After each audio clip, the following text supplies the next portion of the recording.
Ako. Ay, yung pang barakong asawa. Iba pa yung barakong asawa. Iba pa yung barakong asawa. So, Hindi, nagpaalam ako sa kanila. Tapos, wala pa naman akong show na binibigay sa akin eh. Tapos may nag-offer naman tong GMA sa akin. pero good term naman. Ano naman, yan naman, nagpaalam naman. Tapos, yun, dinala ko sa, ako, love ko talaga, bukod sa comedy, hosting din. Yeah, expertise mo yan eh. Yan. Kaya yun, pinayagan naman ako. Kaya magkaka-travel show. Tayo. Tatay Jet. Di, nalalaman ko nga, kasi akala ko, kasi good term na ngayon yung GMA at saka ABS, hindi na. Akala ko, palitan lang. Pwede kang ABS, pwedeng talagang nag-contract signing talaga ang GMA sa'yo. So sabi ko nga, sayang, walang Jason Gaisa sa ABS. Kasi parang ano yun, yung mayroon kang hinahawakan na mayroon kaming ano dito, mayroon kaming Jason dito. Kasi magkatapat kasi lagi yan eh. Kahit naman good term sila, mayroon kasi mga show na magkatapat. Then mayroon hawak dito si GMA, may hawak sa ABS, ganun. So anyway, parang ang hawak ng ABS ngayon si Eric Nicolas. Parang hindi threaten, no? Ay, kumpare ko yan. Pinag-aaway mo kami ni Eric.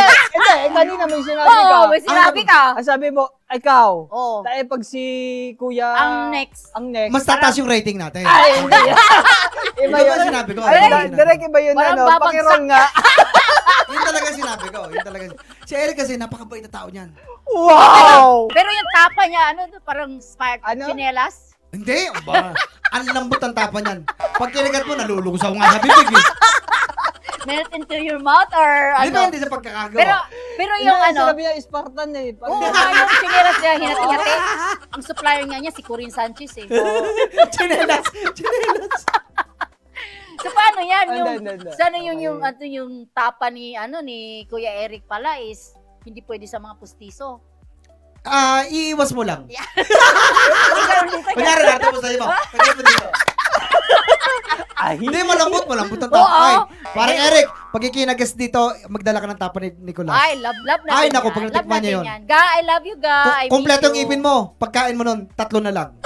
Hindi naman, malambot. Ay, sarap yan. Eric Nicolas! Batiin ko daw siya. Alam ko daw siya sa live, Eric Nicolas. Hi, Ga! Oo. Pero balik tayo dun sa award, hindi ako kasi sobrang proud ako kay Jason kasi kami magkasabayan noon sa PBB galing kami, then nagkakaroon kami ng comedy. So parang nandun kasi si Jason na linya sa comedy. Oo. Bakit, nasa isip ko nga, bakit si Jason mula noon hanggang ngayon hindi nawawala? Kasi ang comedy kasi ni Jason is natural. Natural kasi yung sa kanya. Kasama ka din sa sa LOL? Yeah, last one laughing. Oo. Ay, oo.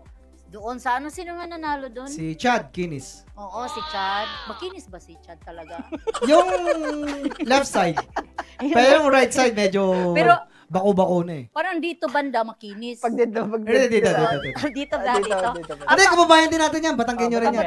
Sa lipa rin. Siguro shoutout dito. kay Chad Kinis. Ayan. Pero siguro dito ang ginagamit yung acrylic, yung sa kotse. Dito is Scotch Brite. Parang tawag doon yung binamasilya. Oo, masilya. Kaya siguro dapat Ayan. Tapos pag dito siguro naubusan. Kaya natural na dito. Si Chad. Hello, Chad. Yun ang maganda yung pag wala dito eh, no? Oo. So, congratulations ha, Jason. Thank you. Seryoso na sa award mo at tuloy-tuloy mo lang yan. Expertise mo talaga is hosting at saka comedy. Pero nagda-drama ka rin Nagda-drama rin. Kinaya mo rin naman mag-drama eh. Challenge sa kanya yun. Challenge sa akin yun. Hindi nga, challenge sa'yo yun? Oo, drama. Ba't parang lumalabas natural pa rin? Napapanood ko yung ibang mo eh. Minsan, naglalagay ako ng Vicks, tapos yung Naptalin, yung pang sa ipis. Sa ipis, yung gamot sa ipis. Ginagawa. Uy, di halata, no? Ikaw, baka may mga may mga tanong ka kay Jason. Mayroon kami mga hinahanda kasi di ba balahura ka. Kang ikaw mag-hosting, di ba? Hindi kami balahura. Baliktad. Hindi kami balahura dito. Kasi sige. may gagawin pa tayong travel show. Oo naman. Ay, son po yan. Oo. Nilolo